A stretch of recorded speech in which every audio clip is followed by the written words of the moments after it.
আলহামদুলিল্লাহি রব্বিল আলামিন আসসালাতু ওয়াসসালামু আলা সাইয়্যিদিল আমবিয়াই ওয়াল মুরসালিন আম্মা বা'দ ফাআউযু বিল্লাহি মিনাশ শাইতানির রাজীম বিসমিল্লাহির রহমানির রহিম আসসালাতু ওয়াসসালামু আলাইকা ইয়া রাসূলুল্লাহ ওয়া আলা আলিকা ওয়া আসহাবিকা ইয়া হাবিবাল্লাহ আসসালাতু ওয়াসসালামু আলাইকা ইয়া নবিয়াল্লাহ ওয়াইলা আলিকা ওয়া আসহাবিকা ইয়া নূরাল্লাহ।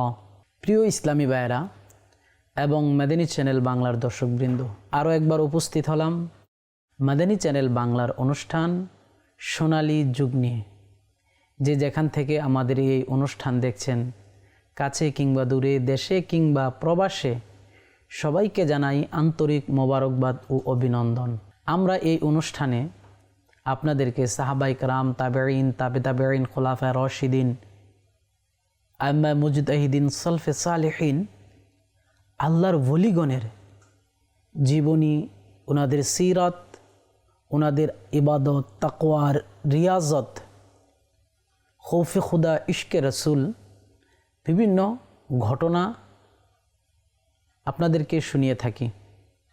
আসুন আমরা অনুষ্ঠানের শুরুতে আমাদের নবী সাল্লাল্লাহু আলাইহি ওয়াসাল্লামার উপরে দুরূদ শরীফ পাঠ করার একটি ফজিলত শ্রবণ করে নিই। আল্লাহ পাকের সর্বশেষ নবী সাল্লাল্লাহু আলাইহি ওয়াসাল্লাম ইরশাদ করেছেন, কিয়ামতের দিন মানুষের মধ্যে সবচেয়ে বেশি আমার নিকটবর্তী ওই ব্যক্তি হবে যে সবচেয়ে বেশি আমার প্রতি দুরূদ শরীফ পাঠ করবে। সুবহানাল্লাহ, সুবহানাল্লাহ। প্রিয় ইসলামী ভাইরা, রাসূল সাল্লাল্লাহু আলাইহি ওয়াসাল্লাম বলেছেন, ইরশাদ করেছেন, আমরা যদি রাসূলের নিকটবর্তী হতে চাই কিয়ামতের ময়দানে, কিয়ামতের দিন, তাহলে রাসূল সাল্লাল্লাহু আলাইহি ওয়াসাল্লামের উপর দুরূদ শরীফ প্রেরণ করতে হবে। যে ব্যক্তি যত বেশি পরিমাণের দুরূদ শরীফ পাঠ করবে, সে আল্লাহর হাবিবের সাল্লাল্লাহু আলাইহি ওয়াসাল্লামার তত বেশি নিকটে থাকবে। তা আমাদের উচিত আমরা যেন আল্লাহর হাবিবের নিকটে থাকার জন্য অধিক হারে দুরূদ শরীফ পাঠ করি। সাল্লাল্লাহু আলাল হাবিব সাল্লাল্লাহু তাআলা আলা মুহাম্মদ সাল্লাল্লাহু আলাইহি ওয়াসাল্লাম। প্রিয় ইসলামী ভাইরা এবং মাদানী চ্যানেল বাংলার দর্শকবৃন্দ, আল্লাহ তাআলার এই সৃষ্টি জগতের মধ্যে, মাখলুকাতের মধ্যে এমন কিছু সৃষ্টি রয়েছে, মানুষ রয়েছে, যারা আল্লাহ তাআলার পক্ষ থেকে আসা পেরেশানি, দুঃখ, কষ্ট, অসুস্থতাকে খুশি মনে নয়, বরঞ্চ ইবাদত এবং সওয়াব অর্জনের জন্য অন্তরস্থল থেকে খুশি মনে গ্রহণ করে থাকে। তাদের নিকট যদি পেরেশান বা দুঃখ যদি না আসে, তাহলে তাদের মনে কষ্ট হয়, তারা পেরেশানিতে থাকে, কেন আমার নিকট কষ্ট দুঃখ আসলো না। আর যদি তাদের নিকট কষ্ট দুঃখ বালা মুসিবত আল্লাহ তাআলার পক্ষ থেকে আসে, তাহলে তারা আল্লাহ তাআলার দরবারে শুকরিয়া আদায় করে, এর জন্য খুশি উদযাপন করে, আনন্দ হয়। জি হ্যাঁ প্রিয় ইসলামী ভাইরা, আজকের পর্বে আমরা এমন কয়েকজন নেককার বান্দার, আল্লাহর ওলিদের ঘটনা শ্রবণ করব, যাদের নিকট দুঃখ আসার কারণে, কষ্ট আসার কারণে, ওনাদের সম্পদ, ছেলে মেয়ে ইত্যাদির উপর বিপদ আসার কারণে ওনারা দুঃখিত নয়, বরঞ্চ খুশি এবং আনন্দ প্রকাশ করেছেন। জি হ্যাঁ, আসুন আমরা শ্রবণ করি। মুসলিম ইবনে ইয়াসার রাদিয়াল্লাহু তাআলা আনহু বলেন, আমি একবার ব্যবসার উদ্দেশ্যে বাহরাইনে যাই।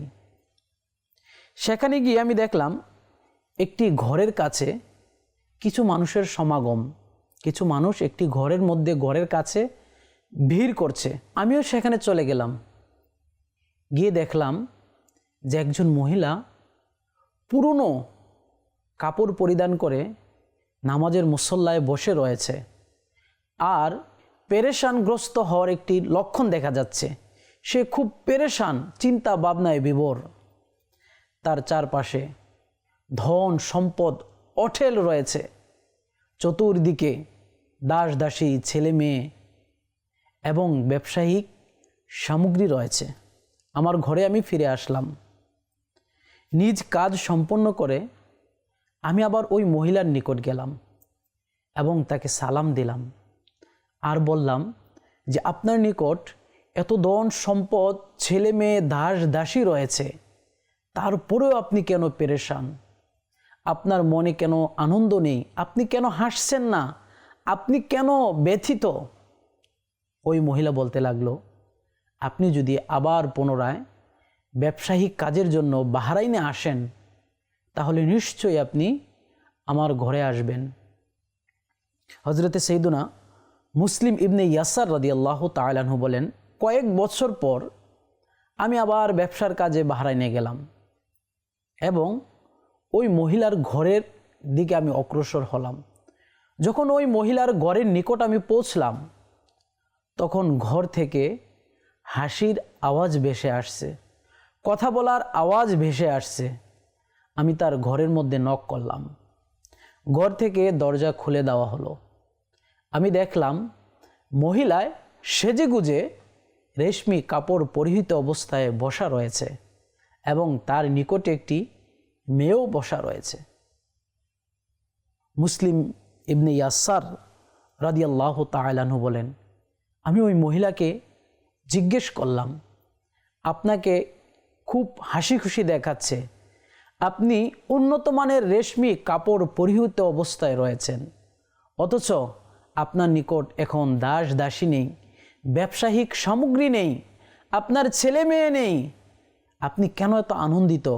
তখন ওই মহিলা বলতে লাগলো, আল্লাহু আকবার, যে আপনি যখন পূর্বের বার আমার নিকট এসেছিলেন, তখন আমার নিকট প্রচুর ধন সম্পদ ছিল, ব্যবসায়িক সামগ্রী ছিল, আমার দাস দাসী ছিল, অনেক ছেলে মেয়ে ছিল, কিন্তু আমি শান্তি পাচ্ছিলাম না।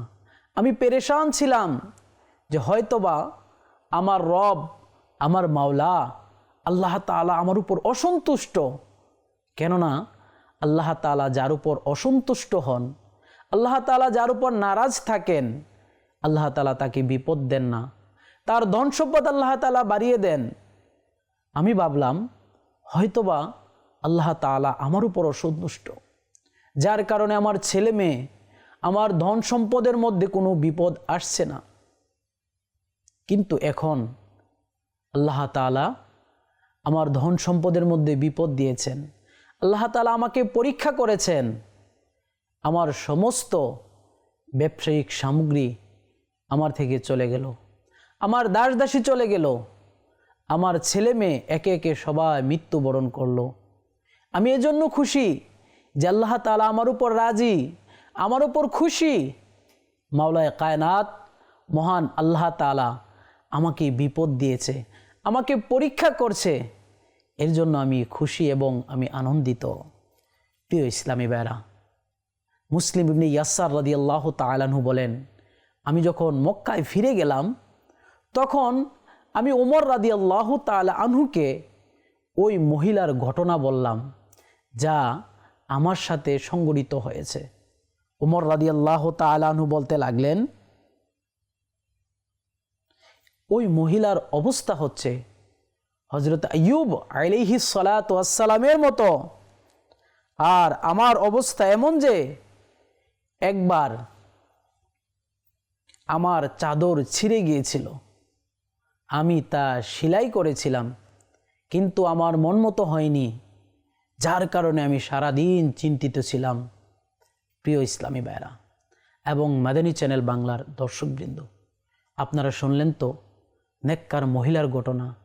যেই মহিলা আল্লাহ তাআলার পক্ষ থেকে পরীক্ষা না আসার কারণে চিন্তিত, যেই মহিলা তার ধন সম্পদের উপর বালা মুসিবত না আসার কারণে চিন্তিত, যেই মহিলা তার ছেলে সন্তান মৃত্যুবরণ না হওয়ার কারণে চিন্তিত, তারা আল্লাহ তাআলার সন্তুষ্টির উপর সন্তুষ্ট থাকেন, তারা আল্লাহ তাআলার রাজির উপর রাজি থাকেন, যার কারণে তারা সর্ব অবস্থায় আল্লাহ তাআলার সন্তুষ্টির উপর থাকেন। জি প্রিয় ইসলামী ভাইরা এবং মাদানী চ্যানেল বাংলার দর্শকবৃন্দ, আসুন আমরা আরও একটি ঘটনা শ্রবণ করি, যেখানে আরেকজন নেককার বান্দি, যিনি তার সন্তানের মৃত্যুবরণেও আল্লাহ তাআলার উপর সন্তুষ্ট ছিলেন, রাজি ছিলেন।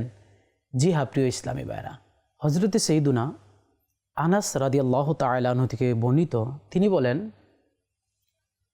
আবু তালহার ঐশ্বর্যাত উম্মে সুলাইমের একটি ছেলে মৃত্যুবরণ করে। তখন উম্মে সুলাইম তার পরিবার পরিজনের লোকদেরকে বলতে লাগলেন যে আপনারা আবু তালহাকে ততক্ষণ কিছু বলবেন না যতক্ষণ না আমি তার সন্তানের মৃত্যুর খবর না দিই। আবু তালহা রাদিয়াল্লাহু তাআলা আনহু যখন রাত্রিবেলায় ঘরে আসলেন, তখন উম্মে সুলাইম রাদিয়াল্লাহু তাআলা আনহা আবু তালহা রাদিয়াল্লাহু তাআলা আনহুকে খাবার দিলেন। আবু তালহা রাদিয়াল্লাহু তাআলা আনহু খাবার খেলেন। অথবা উম্মে সুলাইম রাদিয়াল্লাহু তাআলা আনহা খুব সুন্দরভাবে সাজগুজ করলেন এবং আনন্দময় মুহূর্ত অতিবাহিত হওয়ার পরে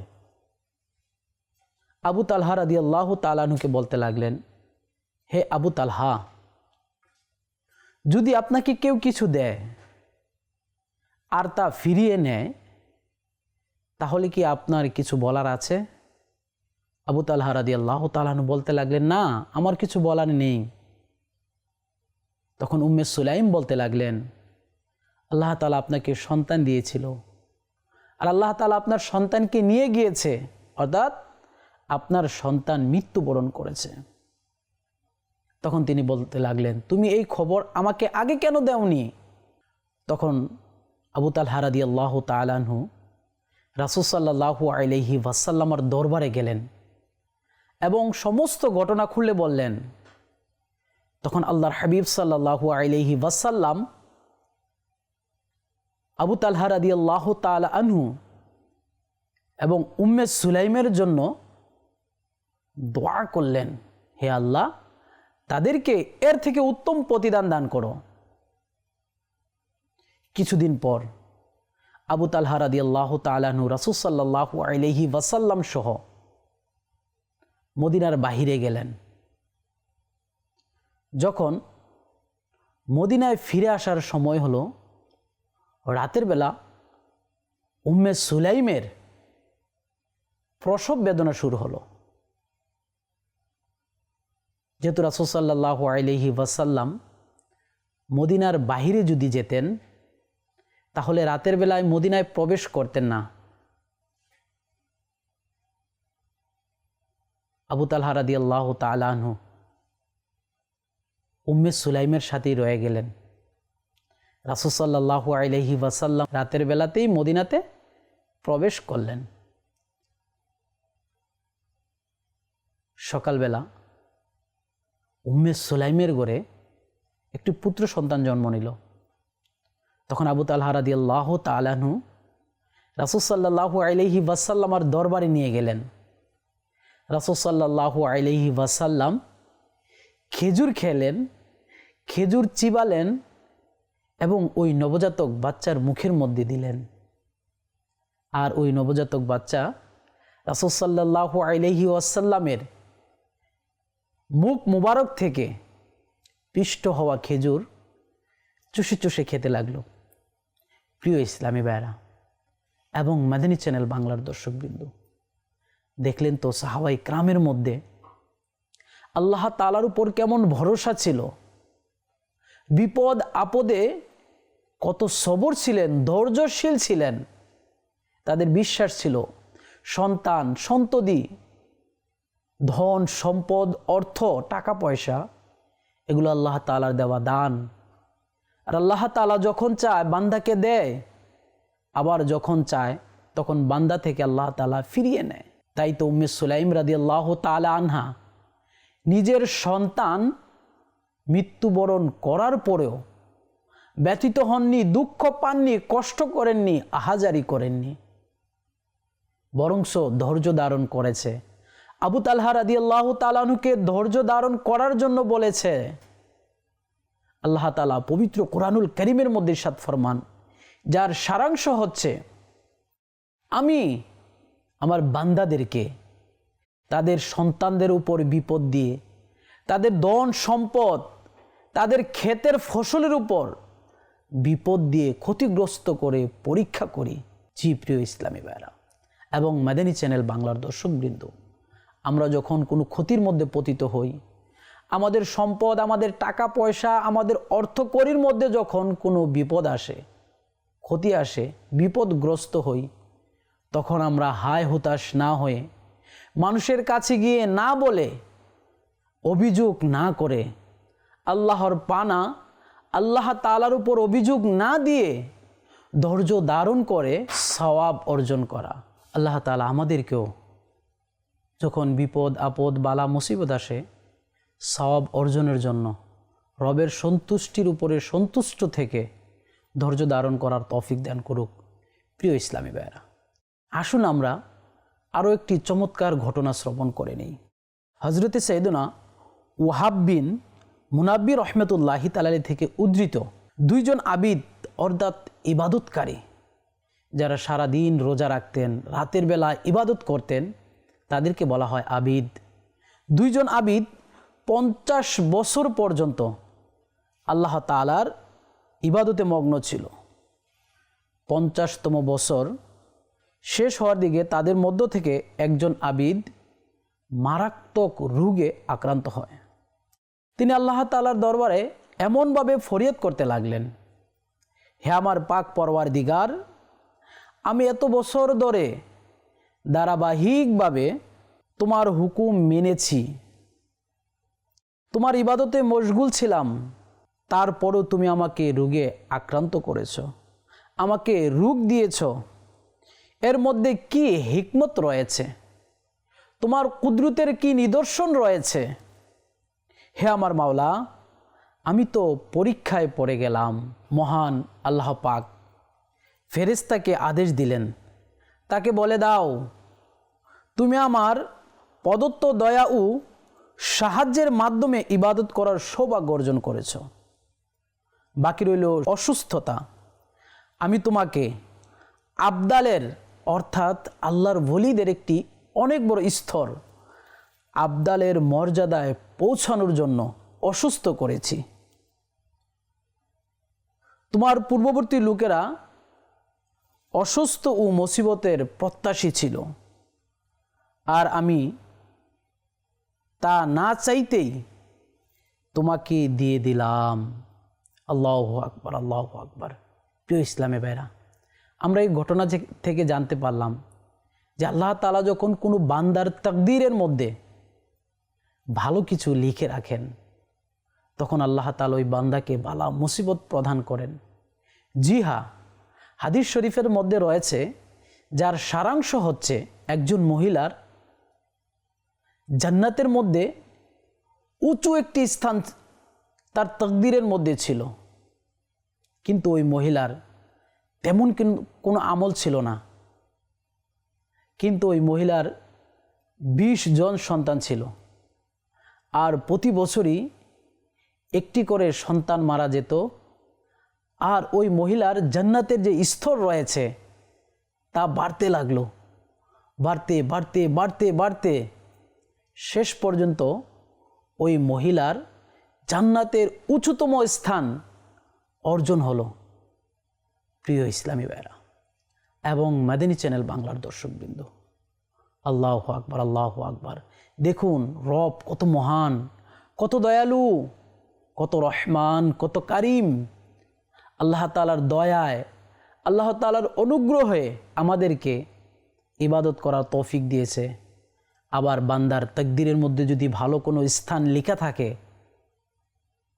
আল্লাহ তাআলা ওই বান্দাকে অসুস্থতার মাধ্যমে, তার সন্তানের মৃত্যুর মাধ্যমে, বিপদ আপদের মাধ্যমে বান্দাকে আল্লাহ তাআলা ওই উঁচু স্থানে পৌঁছে দেন, যেই উঁচু স্থানে বান্দা ইবাদত রিয়াজত করে পৌঁছানো সম্ভব না।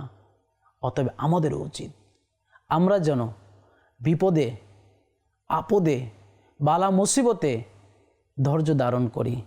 আসুন আমরা আরও কিছু ঘটনা শ্রবণ করে থাকি। সদরুস শরিয়া বদরুত তরিকা হজরত আল্লামা মাওলানা মুফতি আমজাদুল আযীম রহমতুল্লাহি তাআলা বলেন, অসুস্থতা অনেক বড় নিয়ামত, এর উপকারিতা অনেক বেশি। প্রকাশ্যভাবে যদিও অসুস্থ ব্যক্তির কষ্ট হয়, কিন্তু প্রকৃতপক্ষে এর মধ্যে প্রশান্তি ও কল্যাণ বড় ভাণ্ডার অর্জিত হয়। অসুস্থতার মাধ্যমে অসুস্থ ব্যক্তির অনেক বড় কল্যাণ, অনেক বড় প্রশান্তির ভাণ্ডার অর্জন হয়। অসুস্থতাকে লোকেরা যেভাবে অসুস্থ মনে করে, প্রকৃতপক্ষে এটা শরীরকে সুস্থতা দান করে, শরীরের সুস্থতা লাভ হয়। আত্মার অসুস্থতা এক বড় মজবুত চিকিৎসা। এটা আমাদের আত্মা যে রয়েছে, আত্মার অনেক বড় একটা চিকিৎসা হচ্ছে শারীরিক অসুস্থতা। শরীরের অসুস্থতা হচ্ছে আমাদের আত্মার, নফসের অনেক বড় একটা চিকিৎসা। আল্লাহু আকবার। দুনিয়ার প্রতি লোভ, লালসা, ভালোবাসা, কৃপণতা অন্তরকে কঠোরতার দিকে নিয়ে যায়। এগুলো অবশ্য খুব ভয়ানক জিনিস, আর এসবকেই রোগ ধ্বংস করে দেয়। আল্লাহু আকবার, আল্লাহু আকবার। রাসূলুল্লাহ সাল্লাল্লাহু আলাইহি ওয়াসাল্লাম অসুস্থতার কথা উল্লেখ করে ইরশাদ করেন, মুমিন যখন অসুস্থ হয়, তারপর যখন সুস্থ হয়, তবে তার এই অসুস্থতা তার পূর্বের সমস্ত গুনাহের কাফফারা হয়ে যায় এবং আগামীর জন্য নসিহত স্বরূপ। আর মুনাফিক যখন অসুস্থ হয় অতঃপর সুস্থ হয়, তবে এর উদাহরণ উটের মতো, মালিক তাকে বাঁধল অতঃপর খুলে দিল, আর এটা জানা নেই যে কেনই বা বাঁধলো আর কেনই বা খুলে দিল। আল্লাহু আকবার। প্রিয় ইসলামী ভাইরা, অসুস্থতা মুমিনদের জন্য অনেক বড় নসিহত। অসুস্থতা মুমিনদের অতীতের গুনাহগুলো, পূর্বের গুনাহগুলোকে মার্জনা করে দেয়। হাদিস শরীফের ব্যাখ্যায় প্রখ্যাত মুফাসসির হাকিমুল উম্মত হযরত মুফতি আহমদ ইয়ার খান রহমতুল্লাহি তাআলা আলাইহি বলেন, কেননা মুমিন অসুস্থতার মধ্যে নিজের গুনাহ থেকে তওবা করে। তিনি মনে করেন এই অসুস্থতা আমার গুনাহের কারণে এসেছে, হয়তো এটা আমার শেষ রোগ, এরপরে আমি মৃত্যুবরণ করব। আর মুনাফিক অসুস্থতার সময় মনে করে যে ঠান্ডার কারণে অসুস্থতা হয়েছে, মৌসুম চেঞ্জ হওয়ার কারণে আমার এই সমস্যা হয়েছে, হুচুট খেয়ে পড়ার কারণে আমি পায়ে ব্যথা পেয়েছি, মৌসুম চেঞ্জ হওয়ার কারণে, পরিবর্তন হওয়ার কারণে আমার শরীরের তাপমাত্রা বেড়েছে। আল্লাহু আকবার, আল্লাহু আকবার। প্রিয় ইসলামী ভাইরা এবং মাদানী চ্যানেল বাংলার দর্শকবৃন্দ, কিতাবের মধ্যে এটাও বর্ণিত রয়েছে, যখন কোনো ইমানদার মুসলমান ব্যক্তি যদি অসুস্থ হয়, তার জ্বর আসে, তার গুনাহগুলো গাছের পাতার মতো ঝরতে থাকে। যদি তার পায়ে একটু কাঁটাও বিঁধে, যার যন্ত্রণা সামান্যতম, এই কষ্টের বিনিময় ওই মুমিন বান্দার গুনাহকে আল্লাহ তাআলা ক্ষমা করে দেয়। আল্লাহু আকবার। আমাদের উচিত আল্লাহ তাআলার দরবারে ধৈর্য ধারণ করে সওয়াবের অধিকারী হওয়া, সওয়াব অর্জন করা, বিপদ আপদ অসুস্থতার মধ্যে ধৈর্যশীল হওয়া। আমাদের বুজুর্গদের তরিকা ছিল, যখন ওনারা অসুস্থ না হতেন তখন আল্লাহ তাআলার দরবারে অসুস্থতার জন্য দোয়া করতেন, আর এই ভেবে পেরেশান হতেন, হয়তোবা মাওলা আমার প্রতি নারাজ, এর জন্য আল্লাহ তাআলা আমাকে রোগ দিচ্ছে না, আমাকে পরীক্ষা করছে না। আর আমাদের অবস্থা, আমরা যদি অসুস্থ হই, আমাদের যদি কোনো পেরেশান আসে, তাহলে আমরা মানুষের কাছে কাছে গিয়ে বলে বেড়াই, মানুষকে আমরা শিকায়াত করি, আমি কি করলাম, আমার এমন কেন হলো, আল্লাহ তাআলা আমাকে কেন এই রোগ দিয়েছেন, আল্লাহ তাআলা কেনই আমাকে এই বিপদ দিয়েছেন। প্রিয় ইসলামী ভাইরা, আমাদের উচিত ধৈর্য ধারণ করা, সবর ইখতিয়ার করা, কেননা আল্লাহ তাআলা ধৈর্যশীলদের সাথে রয়েছেন। আল্লাহ তাআলা আমাদেরকেও বিপদ আপদ বালা মুসিবতে ধৈর্য ধারণ করার তৌফিক দান করুক। সাল্লাল্লাহু আলাল হাবিব সাল্লাল্লাহু তাআলা আলা মুহাম্মদ সাল্লাল্লাহু তাআলা আলাইহি ওয়াসাল্লাম। প্রিয় ইসলামী ভাইরা এবং মাদানী চ্যানেল বাংলার দর্শকবৃন্দ, ইনশাআল্লাহ অন্য কোনো পর্বে অন্য কোনো ঘটনা নিয়ে উপস্থিত হব। সে পর্যন্ত মাদানী চ্যানেল বাংলার সঙ্গে থাকুন। মাদানী চ্যানেল বাংলা দেখতে থাকুন। সাল্লাল্লাহু আলাল হাবিব সাল্লাল্লাহু তাআলা আলা মুহাম্মদ সাল্লাল্লাহু আলাইহি ওয়াসাল্লাম।